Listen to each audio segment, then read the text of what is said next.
Let's say you're driving the company's vehicle and you hit the brakes to avoid a collision, but they don't work and you crash anyway. Michael goes on to say, where is it? It's coming. It's coming. Are you at fault because you were driving, or does the company blame you because of the bad brakes? Whose fault is it in that situation? Yeah, that's a lot to chew on there, Kenny. Yeah. Well, first of all, workers' comp is a no-fault system. So if you're on the job in the course and scope of your employment, even if you, quite frankly, make a mistake and get hurt, yeah. You fall under workers' comp if that company is big enough to require to have workers' comp coverage. So that's one aspect of the case.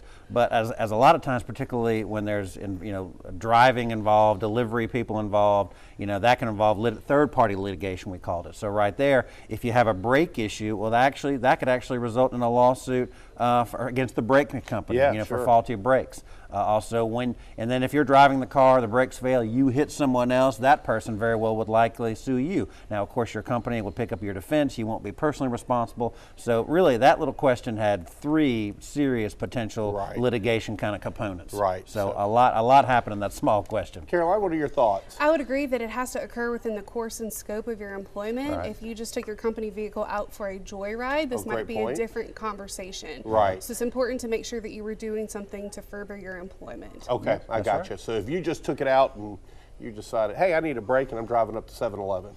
Right, not necessarily a comp claim. However, if you're a nurse who goes back and forth to different clients' houses for home health, that would be a situation where it would be a workers' comp claim and potentially also a car accident.